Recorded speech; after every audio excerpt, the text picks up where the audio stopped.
ज्यादातर केसेस में आप लोग देखते होंगे कि पति और पत्नी के बीच में जब भी कोई विवाद होता है, इसके बाद पत्नी क्या करती है, बदले की भावना से परेशान करने के लिए या फिर कोई भी रीजन हो सकता है, उसकी वजह से वो पति के ऊपर 498 ए का केस कर देती है और पति को कोर्ट में ला करके खड़ा कर देती है। इसके बाद बात आती है समझौते की। इसमें जब समझौता होता है उसके बाद पैसे की बात होती है, पैसे के लेन देन के बारे में। तो आपको पैसे के लेन देन को लेकर के किस तरह से आपको लेन देन करना चाहिए, कहाँ पर करना चाहिए, आज हम इसी विषय में आप सभी लोगों को जानकारी देने वाले हैं इस वीडियो के माध्यम से। तो ये वीडियो हर व्यक्ति के लिए बहुत ही ज्यादा महत्वपूर्ण होने वाली है, तो इस वीडियो को पूरा अंत तक देखना है, बिल्कुल भी स्किप नहीं करना है, तभी आप सभी लोगों को अच्छे से जानकारी समझ में आएगी। दूसरा काम आप सभी लोगों को ये करना है कि अगर आप नए हैं, चैनल में पहली बार आए हैं, वीडियो को पहली बार देख रहे हैं, तो ये आपका ही चैनल है, आप इसे सब्सक्राइब जरूर कर दें, साथ में बेल आइकन जरूर दबा दें, जिससे कि हम जो भी नई अपडेट डालें उसका नोटिफिकेशन आपके पास आता रहे और आप लोग जानकारी प्राप्त करते रहें। नमस्कार दोस्तों, मैं एडवोकेट दिव्या, आपका आपके इस यूट्यूब चैनल में स्वागत है। देखिए,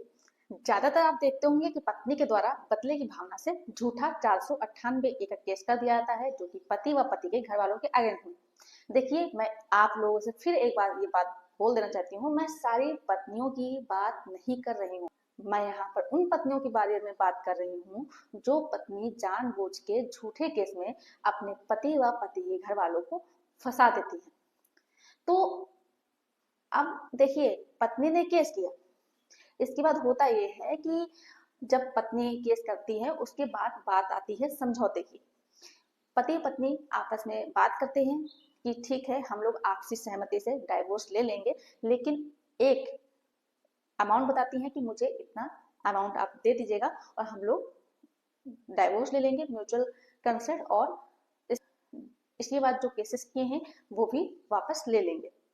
तो पति सोचता है कि चलो अच्छी बात है, झूठे केस से निपट जाएंगे और डाइवोर्स भी मिल जाएगा, तो पैसे तुरंत दे देते हैं, ऐसा ना हो कि पत्नी बाद में पलट जाए। और ये जो है डर हर व्यक्ति के मन में आता है, जैसे कि हम देखते हैं केसेस में। और पत्नी क्या करती है कि इसी चीज का फायदा उठाती है और वो दबाव बनाती है, पत्नी द्वारा दबाव बनाया जाता है, पत्नी के घर वालों के द्वारा दबाव बनाया जाता है कि मुझे जल्दी से पैसे दे दो और हम डाइवोर्स ले लेंगे और केसेस भी खत्म कर देंगे। आप भी ये सोचते हैं कि हाँ अच्छी बात है, हम उसको पैसे जल्दी दे देते हैं, जिससे कि 498 एक केस से हम भी बच जाएंगे और अपने घर वालों को निकालना होगा तो भी निकल जाएंगे। लेकिन कहीं ना कहीं आप लोगों के मन में ये डर भी रहता है कि ऐसा ना हो कि दबाव बना रहे हैं, हम पैसा दे दे और उसके बाद पत्नी डाइवोर्स ही ना ले और जो झूठे केसेस किए हैं वो भी खत्म ना हो, जो कि होता है, अक्सर केसेस में देखने को मिलता है। और आप लोगों को जानकारी नहीं होती है, जिन जानकारियों के अभाव की वजह से आप लोग फंस जाते हैं, पैसा भी चला जाता है और आपको डाइवोर्स भी नहीं मिलता है और झूठे केसेस में भी फंसे रहते हैं। ज्यादातर जैसा कि हमने देखा है कि अब मान लीजिए कि आप पति पत्नी के बीच में सेटलमेंट की बात हुई, जिसमें आपसे बोला गया कि आप 10 लाख रुपए हमको दे देंगे, इसके बाद हम आपको म्यूचुअल कंसेंट डाइवोर्स दे देंगे। और आप अपनी पत्नी को इस चीज के लिए मना लेते हैं कि आप इंस्टॉलमेंट में पैसा देंगे। अब जब कोर्ट में आने की बात होती है तो पत्नी व पत्नी घर वालों के द्वारा ये बात बोली जाती है कि आप पहले मुझे पैसा दो, इसके बाद ही हम कोर्ट में आएंगे, नहीं तो नहीं आएंगे। ऐसे में आप बहुत परेशान हो जाते हैं, आपको लगता है कि अगर हम पैसा नहीं देते हैं तो पत्नी कोर्ट में नहीं आएगी और कोर्ट में नहीं आएगी तो हम झूठे केस में फंसे रहेंगे और हमको डाइवोर्स भी नहीं मिलेगा। और आप जाते हैं जहां पत्नी बोलती है कि इस जगह में मुझे पैसा दे दो, अगर के आप पहुंच जाते हैं देने के लिए और आप पैसा दे देते हैं, वहीं पर आप सबसे बड़ी गलती करते हैं। देखिए, अब तो पत्नी को पैसा मिल गया है, आपने दे दिया है, और पत्नी अगर वो आना भी चाहती थी कोर्ट में तो वो नहीं जाएगी क्योंकि उसे तो पैसा मिल गया है, 5 लाख रुपए। अब आप कुछ बोल भी नहीं सकते हैं, आपके पास कोई प्रूफ भी नहीं होगा कि आपने पैसा दिया है। तो आपकी पत्नी ने जो केसेस किए हैं, आप जब कोर्ट में स्टेटमेंट दे रहे हो तो आप तब उस टाइम कोर्ट के सामने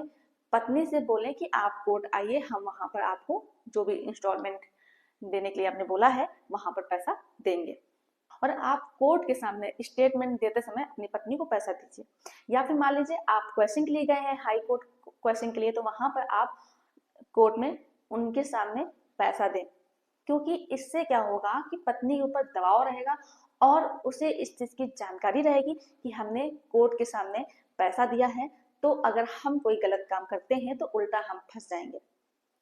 और वो कोई भी गलत काम करने के पहले 1000 बार सोचेगी। इस तरह से अगर आपकी पत्नी मुकरती भी है तो आपका पैसा आपको वापस दिलाया जाएगा। तो कभी भी कोर्ट के बाहर पत्नी अगर आपके ऊपर दबाव बना रही है या पत्नी के घर वाले दबाव बना रहे हैं कि आप में पैसा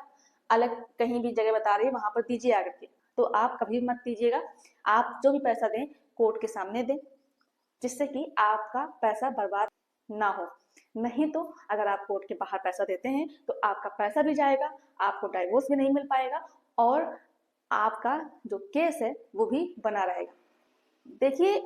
हर पत्नी एक जैसे नहीं होती, कुछ पत्नियां ऐसी भी होती हैं कि कोर्ट के बाहर पैसा लेने के बाद वो जो बात कहती है वो पूरी करती हैं। लेकिन जिस तरह से आजकल झूठे केसेस बढ़ रहे हैं सिर्फ फंसाने के लिए,